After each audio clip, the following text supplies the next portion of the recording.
Bonjour, c'est Cryptoly, j'espère que vous allez bien en ce mardi 28 mars 2023. Moi en tout cas, je vais très bien, c'est avec plaisir que je vous retrouve dans la quotidienne, notre rendez-vous matinal du lundi au vendredi pour analyser les news crypto, le marché et bien évidemment le Bitcoin.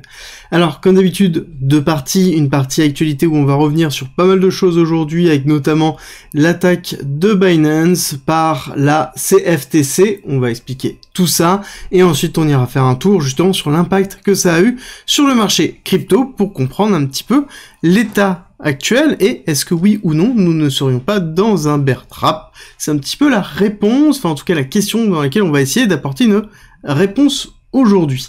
Au niveau de l'actualité, nous avons donc la CFTC qui lance plus qu'une enquête. On savait déjà depuis un an qu'elle enquêtait sur Binance. Là, ça y est, elle passe à l'action, elle poursuit Binance, et notamment son CEO, donc CZ, celui qui est le plus connu à l'heure actuelle au niveau de la promulgation de la crypto dans le monde entier. Ben justement, ils attaquent CZ et Binance pour plusieurs infractions, notamment le premier étant le fait qu'il y a eu 300 comptes qui peuvent être rattachés à CZ qui ont tradé sur la plateforme, chose qui est interdit. La notion de compliance par rapport au fait de bloquer les utilisateurs, notamment US, par rapport à la plateforme Binance International, et plein d'autres choses qui ont été données. Clairement, cette attaque, on savait déjà qu'elle allait arriver déjà depuis un certain temps, et ils vont très loin, ils vont jusqu'au fait de, justement, bloquer totalement, de bannir totalement Binance des US, et toute registration qui pourrait avoir lieu par la suite. Il est à noter que les faits sont, qui sont reprochés, sont dans la période 2019-2020, période dans laquelle il n'y avait pas encore de compliance totale qui a été mise en place par rapport à Binance, c'est arrivé bien après, et il y a eu le retour de CZ qui a pris position. Toutes ces informations-là, vous les retrouverez, d'ailleurs tous ces liens qui sont présents dans le thread que j'effectue régulièrement sur le Twitter, donc suite au niveau de la vidéo, donc vous aurez tout pour pouvoir lire exactement le retour de CZ, mais je vous le fais rapidement. Globalement, c'est la plus grosse équipe de compliance qui existe, ils ont aidé à saisir des millions de dollars en 2022 et en 2023, qu'ils essaient de répondre au mieux à toutes les demandes des US, qu'ils ont un KYC qui est le plus complet de l'ensemble des plateformes existantes, que Binance est réglementé dans 17 pays, et pour ajouter, il parle tout simplement de son utilisation de Binance, que oui, il utilise Binance, mais qu'il ne trade pas, qu'il a que 2 comptes, un pour l'utilisation de ses frais personnels, et un autre pour une utilisation beaucoup plus classique, et qu'il ne fait pas de trading, que ce soit dans les futurs, qu'il n'utilise pas le earning, etc. Et que il le sait très bien que pour pouvoir réussir dans ce domaine-là, il faut être le plus parfait possible, et c'est ce qu'il essaie de faire au niveau de Binance. Ils savent qu'ils ont des efforts à faire et que justement ils sont à l'écoute de toute demande d'amélioration pour pouvoir proposer la meilleure solution possible. Dans tous les cas, on s'en doutait qu'il allait avoir encore une fois cette attaque-là. Ça tombe quand même très fortement avec l'ensemble des attaques que l'on peut retrouver sur la crypto, que ce soit avec Coinbase, avec KuCoin. On a quand même un certain nombre d'attaques sur aussi Ethereum, sur le fait que Ethereum et tous les proof of stake seraient des securities et non plus des commodities. Donc je pense que c'est le début qu'on risque d'avoir dans les semaines / mois qui arrivent, un ensemble d'autres attaques structurées et structurantes dans un ensemble dans une volonté d'aller contre les cryptos, ou en tout cas d'imposer un cadre réglementaire tellement strict au niveau des cryptos pour soit les étouffer ou soit proposer plus tard un framework qui est beaucoup plus élargi, dans le sens où on restreint énormément de façon à pouvoir étouffer, et on propose quelque chose qui est beaucoup plus élargi, qui n'aurait pas été accepté, ou en tout cas difficilement acceptable, si jamais on n'avait pas été restreint comme ça. Donc c'est vraiment une stratégie qui est classique en termes de réglementation que l'on peut retrouver. Donc pour moi, ça ne m'étonne pas que d'ici 3 mois, on ait l'apparition d'un framework, 3 à 6 mois on va dire, l'apparition d'un framework qui serait beaucoup plus, en tout cas détendu que ce qu'on est en train de voir maintenant. Ensuite, nous avons Polygon qui lance, ça y est, sa layer 2 ZK EVM en mainnet. Ça fait déjà depuis un certain temps qu'on avait cette ZK qui était en testnet. Ça a été annoncé en été 2022, le lancement, et ça y est, là le mainnet est actuel.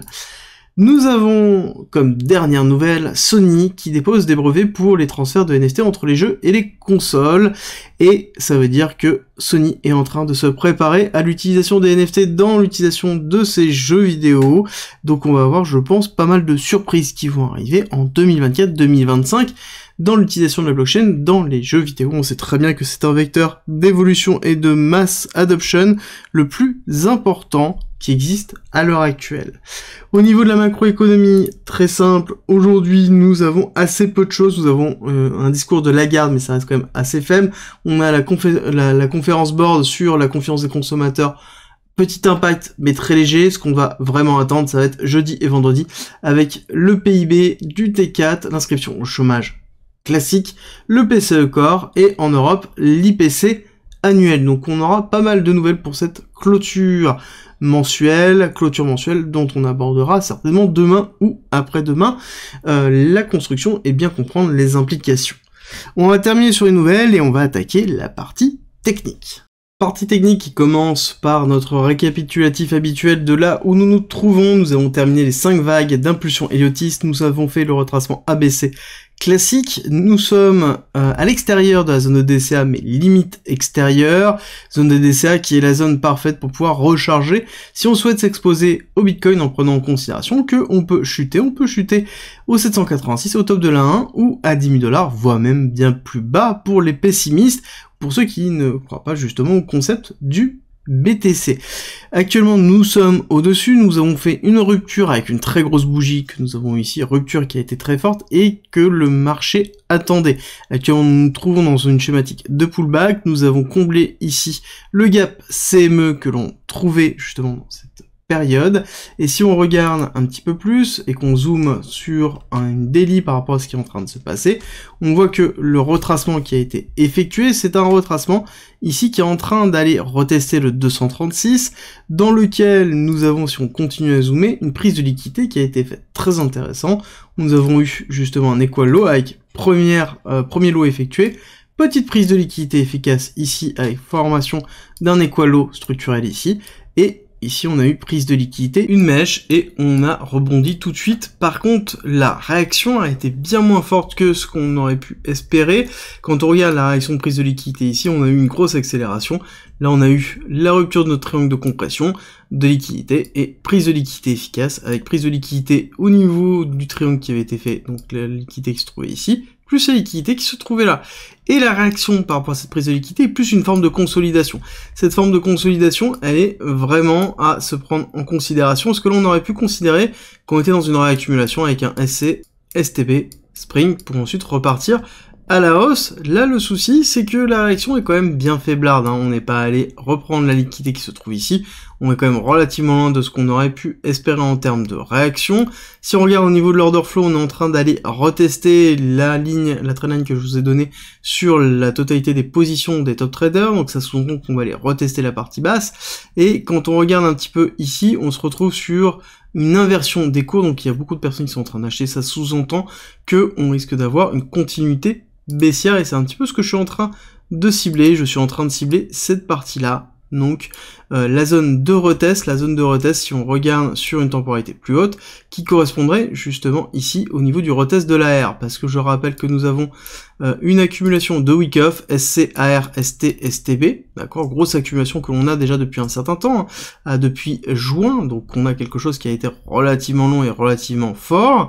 Et du coup, on a un mouvement aussi avec une rupture, première break-off structure qu'on a eu ici de cette zone-là, deuxième break-off structure qu'on a au niveau de l'AR, et là, forcément, à un moment donné, on va aller retester cette rupture de l'AR pour soit repartir à la hausse, soit break baissier, d'accord? Et la question qu'on se pose, c'est est-ce que oui ou non, c'est la mise en place d'un bear trap? Est-ce que ici on n'est pas dans la possibilité d'entraîner à la baisse, d'accord? Beaucoup de personnes vont se positionner ici. Quand on regarde la schématique que l'on est en train de voir, on a bien une schématique de baisse structurelle qui est relativement intéressante, dans lequel on a la distribution dont on a parlé déjà depuis un certain temps, avec un retest LPC ici, et ensuite LPC ici, dans lequel on aura une continuité baissière, pour aller retester à minima ça. Donc là, c'est quelque chose dont on a déjà parlé, oui, mais beaucoup de personnes vont se positionner pour quelque chose qui va être beaucoup plus agressif, c'est-à-dire que la chute ne serait pas sur un retest réel de la zone du coup des 25 200, qui correspond d'ailleurs au passage à 382, mais un retest beaucoup plus bas, beaucoup plus agressif, potentiellement des 786, voire des 618, avec les 23 000 et les 21 500. Pour moi, la première partie à valider sera impérativement cette partie ici du 382, d'accord, qui correspond à la zone de rupture. Donc forcément, à un moment donné, on va aller faire un pullback structurel dessus. La réaction ici va être importante. Est-ce qu'on voit une accumulation ou est-ce qu'on voit une accumulation suivie d'une distribution pour faire une redistribution? Et donc à ce moment-là, on aura une tendance baissière pour aller retester. On rappelle que la tendance haussière est conservée tant qu'on ne casse pas le lot qu'on a laissé ici suite à la chute et à la crise financière justement de la Silicon Valley Bank. Donc lot qu'on a laissé à 19 500, donc tant qu'on n'a pas de rupture de 19 500, on est plus ou moins tranquille. Surtout que quand on regarde un petit peu la probabilité à la descente, oui, on a quand même beaucoup d'imbalance. On a cette bougie-là, on a cette bougie-là, on sait que l'imbalance est amené à être comblé, ou en tout cas une grosse probabilité d'être comblé, et donc le fait de les avoir à cet endroit-là nous appelle à un moment donné pour aller retracer 786, d'accord, dans lequel on comblerait quasiment tout, voire 886, dans lequel on comblerait la totalité de l'imbalance. Par contre, on n'a pas d'order block qui se trouve ici, même quand on descend en petite time frame et qu'on va aller regarder justement cette zone-là, on voit qu'on a un petit order block qui se trouve ici, structurel, dans lequel on aurait ça, mais ça reste quand même relativement faible par rapport à ce qu'on peut connaître dans cette zone-là. Donc on aurait un petit order block qui serait allé chercher ici, mais encore une fois, le problème c'est que quand on regarde ce qui est fait par rapport au BTC historiquement, c'est pas un actif qui a pour vocation de justement donner la possibilité d'aller recharger dans des zones. D'accord, le fait d'aller dans une rupture haussière comme ça, retracer aussi profondément pour structurer ici et repartir, bah c'est pas dans quelque chose qui est symptomatique du fonctionnement du BTC lors d'un mouvement de rupture. Ça sous-entendrait qu'on ne serait pas dans un mouvement de rupture. Par contre, encore une fois, ce n'est pas parce que dans le passé, il y a quelque chose qui s'est formé, ou en tout cas on n'a pas vu une typologie de mouvement, que ça ne se passera pas aujourd'hui. Il faut bien prendre en considération que le passé du BTC n'est pas assez important pour pouvoir tirer des statistiques suffisamment fortes, et même, encore une fois, si c'était des statistiques, ça resterait tout simplement des statistiques. On va aller chercher la macroéconomie dans laquelle nous avons une continuité du retest au niveau du DXY, dans lequel on va aller certainement retester ici cette zone-là. La rupture, je vous rappelle que la rupture de cette zone-là entraînerait certainement la rupture du plus bas, donc ça veut dire un retest descend qu'on attend déjà depuis un certain temps, et qui est cette zone ici, qui entraînerait la continuité baissière du dollar très fort. Tant qu'on ne casse pas cette zone-là et qu'on ne structure pas au-dessus, ça veut dire qu'on va pas les retester 109, ça sous-entend que le mouvement de retracement attendu par beaucoup n'arrivera pas tout de suite. Au niveau du Nasdaq, on voit bien que hier on a eu quelque chose qui était assez agressif à la hausse. Je vous avais dit que certainement quand ça commençait comme ça se terminait à plus de 70%, mais justement par une clôture baissière, on voit bien que c'est ce que l'on a eu.